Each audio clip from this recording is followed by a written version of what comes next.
So our next two speakers work at an amazing company called Khan Academy, which is a nonprofit that is dedicated to providing top quality education to everyone, everywhere. And do we have some Khan Academy people in the audience today?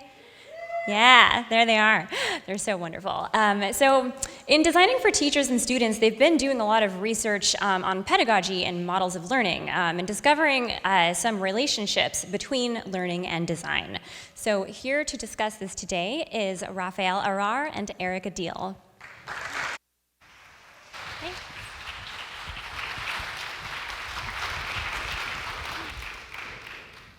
All right, hey, I'm Raph. Hey y'all, I'm Erica. And we're going to tell you about some lessons that we learned while studying how teachers design instruction. All right, so how many of you have heard of Khan Academy? All right, cool.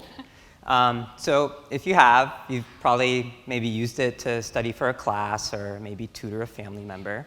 And there's a good chance that you're thinking about it from the perspective of the independent learner. So independent learning was Khan Academy's original focus, but that's of course, not the only way that we learn, or even the primary way. So in order to reach our goal of providing a free, world-class education to anyone, anywhere, we realized we needed to invest where so much learning happens, the classroom. And we needed to support the other important actor in the classroom, the teacher. So few of us on the design team have experience teaching at the elementary through high school level. So it's really important that we get to know teachers and understand how they interact with students. And to do that, we regularly interview teachers and observe classrooms. But we felt that we could do more to understand how teaching works. And that meant studying pedagogy, all the interactions among teachers, students, and their environment, as well as teachers' instructional approaches in the classroom. All right. So pedagogy isn't just relevant because we're designing tools for teachers and students. As designers, we're constantly engaging in cycles of learning and teaching. We're learning about our users' mindsets and behaviors, and we're designing products that users can independently teach themselves how to use. So pedagogical principles offer us a whole new framework for enriching our practice as designers. So we want to share 5 of those principles with you and illustrate how they play out in the classroom, how we've embedded them in our process and our products, and how you can employ them as you approach design problems. So first, let's talk about norms. Norms are rules that regulate how we behave and interact with each other. And they rely on the idea that people want to fit in. So norms are especially powerful in the classroom because they can make the difference between a student feeling a sense of community and confidence in their own learning or feeling like they don't belong. Norms can even define students' idea of what counts as learning. So for example, a teacher could set this norm for discussions where the teacher asks a question, a student responds, and the teacher evaluates that response. And this norm reinforces the idea that learning means producing an approved answer. Alternately, they could set this norm, where students ask each other questions and then evaluate each other's responses. And this norm aims to promote student autonomy. So over time, norms can help students build the skills that they need for successful careers. But they can also reproduce existing inequities by pushing students to conform to expectations. Consider, for example, that many low-income schools have norms that reinforce values like obedience and efficiency, whereas high-income schools reward critical reasoning and communicating ideas. And perhaps unsurprisingly, we've found that the norms a classroom has radically affect the way that we see our product used. So in some classrooms, students are expected to sit in rows and work silently, kind of the stereotypical view of technology use in the classroom. And in others, it's more collaborative, with students sitting in pairs, chatting, and helping each other out. So we really want to promote collaboration because students are more engaged in their learning. But how opinionated should we be about the norms that we encourage? Encoding a perspective may lead us to support some students and teachers better than others because we can't understand every context equally. And even if we do have conviction about the types of norms that we're trying to encourage, we have to be aware of our limitations when trying to influence people's behavior. The more diversity of student backgrounds that there are in a classroom, the harder it is for a teacher to establish norms that all of their students can relate to and participate in. And for us, that challenge is really multiplied by thousands of classrooms worldwide, because we're always designing across borders and cultures. Embedding a set of norms that we borrowed from teachers in San Jose may alienate students in Chicago or Brazil. Now, let's be real. As designers, we are constantly embedding norms into products by optimizing for particular types of users. We like to think that design patterns are universal, but that's only true to the extent that certain groups of people have learned a shared meaning for them. So, for instance, 300 million people use Snapchat, but for an old millennial like me, swiping to navigate still feels foreign. And in an era of machine learning, we can find ourselves reinforcing norms algorithmically in less obvious but more pervasive ways. So on the one hand, it can magically feed me an endless stream of Netflix shows and Spotify music that I love. And on the other hand, it can perpetuate norms that place expectations on me based on my predicted spending, like the constant ads for maternity clothes and breast pumps that I get as a 34-year-old woman. So we need to understand what norms we're creating, intentionally or not, and question whether they're the ones that we want to promote. And the awkward switch off. All right, so now I want to talk about the principle of hands-on learning. So we've all probably used physical prototypes to test our work, but why are they so powerful? Well, let's check out some of the pedagogy behind them. So people use their bodies and senses in the learning process all the time, and harnessing the intelligence of the body to help make sense of some of those abstract concepts is called embodied cognition. And it helps us convert things from short-term to long-term memory by involving more of our senses, and can also help us surface properties of a concept that we might otherwise overlook. So in the classroom, teachers use this concept all the time to solidify tough concepts, from things like counting with our fingers to creating science experiments that demonstrate condensation. And for those of us who code, we can read about programming all we want, but until we actually make, sometimes concepts just don't materialize. So these hands-on activities are also a tactic to convert extrinsic interest, where a student might just want to do something to get a grade, to intrinsic interest, where the student actually is genuinely interested in a topic and wants to continue learning about it. And as designers, we know this pedagogical concept really well. We like to play test things in the physical world with prototypes. And what's interesting is that we actually take the role of students while our users become the teachers. So an example of this could come into play with a mobile app that we create for nurses. And we could role play to simulate a hospital environment. And when we do this, along with some paper prototypes, it's a way for us to reference the physical world in a more tangible way. So on the Khan Academy design team, we like to be as hands-on as possible. We're constantly making prototypes and shipping them to teachers. And then we get to observe teachers use these prototypes with small sets of students. We also simulate classroom environments using the physical setup and devices that teachers and students experience every day. And being in that physical setting helps us to understand aspects of the complex system that is the classroom environment.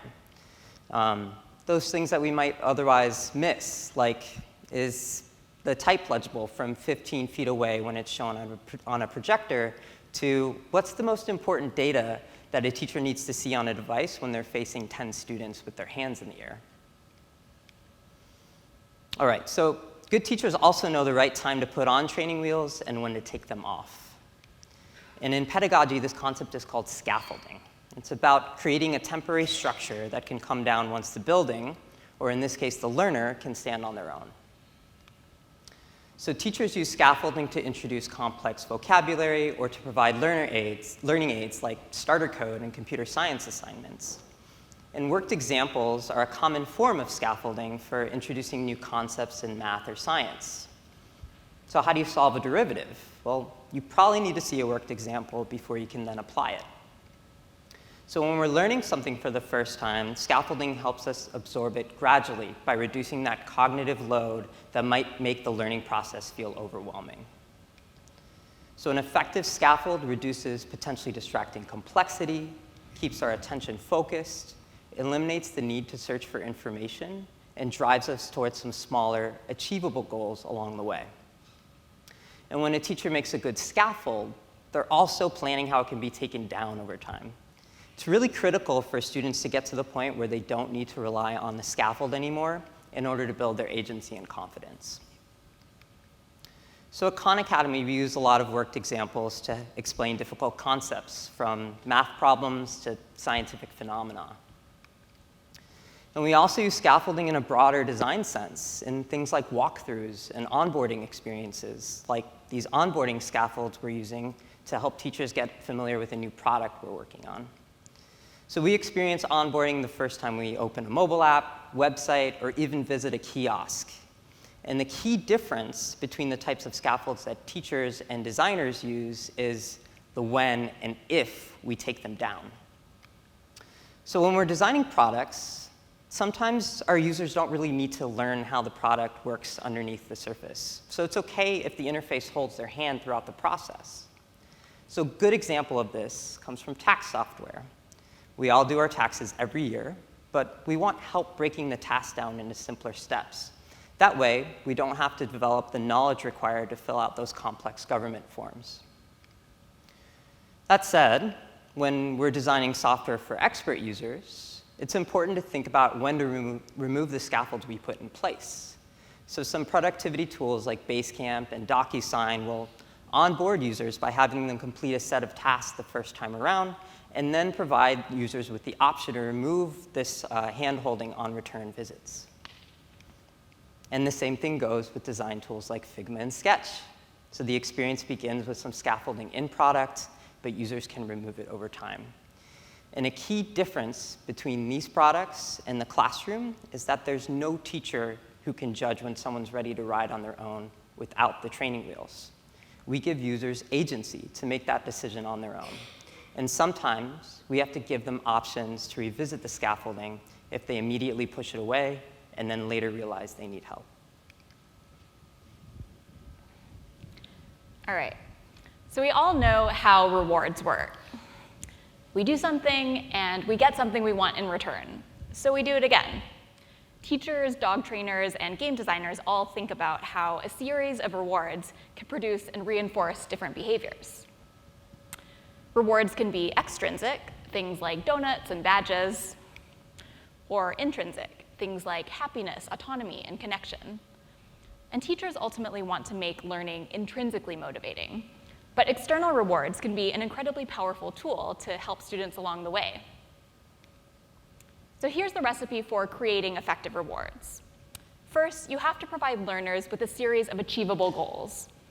You have to arrange situations where learners can produce the behavior that you want to reinforce. And you need to use the right rewards. So in classrooms, that's things like grades, points, or badges that a teacher can ascribe value to. And there's a lot that we can learn from how game designers create highly engaging environments by interweaving many different types of rewards, points, graphics, and levels on top of the intrinsic enjoyment of narrative and agency. But one pitfall of rewards in educational technology is that they lead to behaviors, not learning. So environments that are rich in rewards aren't inherently educational. There are plenty of gamified tools out there that are fun to use, but not very good at learning, for learning. And the trick is really to embed lots of rewards alongside other pedagogical techniques so that you can create an environment that makes real learning rewarding. And as designers creating rewards in our products, it's important to ask ourselves, are the rewards that we're offering consistent with the mission of the product that we're designing? Do they actually add value, or are they just getting people to use the product for a few more seconds? We use rewards pretty extensively in Khan Academy. For learners, we have avatars, badges, energy points, and celebrations for new levels. And we run contests where students from different schools get to compete with each other. And in these reward systems, we celebrate when learners master new skills and when we see that they're making an effort. We think that one of the most powerful behaviors that we can reinforce is persistence when something is new and difficult. Many learners, especially younger ones, are really invested in these rewards. So when we visit classrooms, the top request that we get from students is for new avatars to choose from. And they've even submitted some of their own pretty great designs. And thinking about weaving in new rewards is one of the most fun design problems that we get to work on. From messages of teacher encouragement to silly new confetti, we've got lots of ideas for how to embed moments of joy and encouragement. And for students to grow, we can't, oh, sorry, this is you. Here we are. All right, for students to grow, we can't only give them rewards. They also need critical feedback so they know how to correct when they get something wrong. All right, so feedback highlights the discrepancy between an outcome and the desired goal. And it helps learners understand the concrete steps required to improve. So in the classroom, teachers will tailor the type of feedback they give based on a student's knowledge of a concept. So if a student is already proficient, knowing whether their answer is right or wrong may be just enough to help them correct. But if a student's new to a concept, they might need a little bit more of a specific explanation to help them go back and identify their error. So knowing the right time to give feedback is a bit of an art form with teaching. Feedback needs to be timely so that students remember what they're getting feedback on. But sometimes it's better for a teacher to delay feedback just slightly in order to encourage constructive struggle. So for example, if a student is solving a math problem that involves multiple steps, the teacher might not want to give feedback until the student's completed the problem. That way the student is able to relate the feedback to the specific step and the ultimate outcome. And feedback is an important part of learning, but as we all know, critical feedback can feel bad to receive.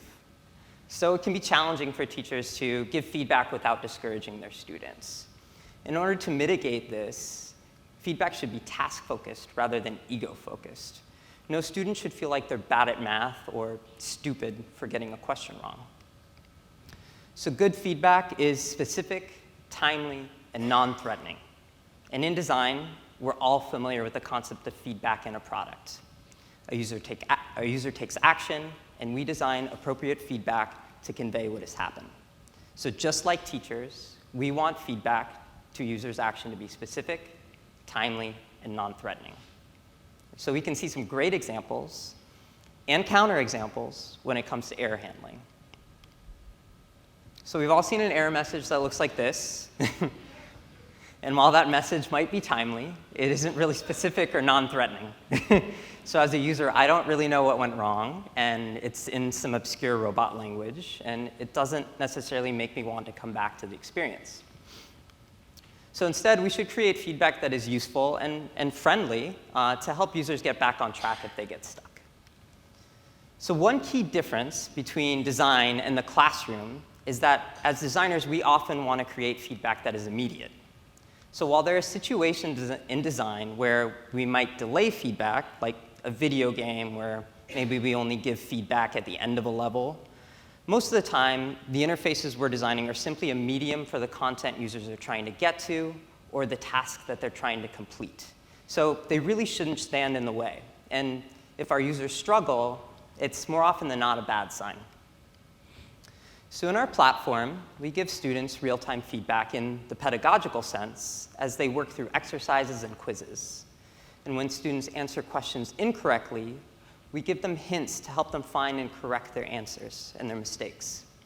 And we provide them with feedback that is deliberately encouraging and non-threatening in order to support students in building resilience and developing a growth mindset. We hope to cultivate learners who actively seek feedback so that they can constantly keep growing. So these principles represent just a small sliver of the techniques that teachers use. but we hope they've given you a taste of some of the problems that we get to think about as we design for the classroom. And we really find classrooms to be a fascinating context to design for, in part because learning is such a fundamental part of everything that we do as humans. We found that learning about how learning works has helped us think critically about how we develop new skills as designers, how we approach design problems, and also, more broadly, how we perceive new challenges and experiences. And we hope these principles will prove useful as a way of thinking about the design problems that you're working on. Designers and teachers share so many common goals, from helping students or users understand new concepts to attempting to spark their intrinsic interest and motivation. And as designers, we're constantly shifting between learning mindsets and teaching mindsets. So design and pedagogy go hand in hand. Thanks so much to our brilliant design team who's responsible for all this work that you saw. Like half of them are here today, so say hi, they're very friendly. Yeah, come and find them after. And thanks so much, y'all. Thank you.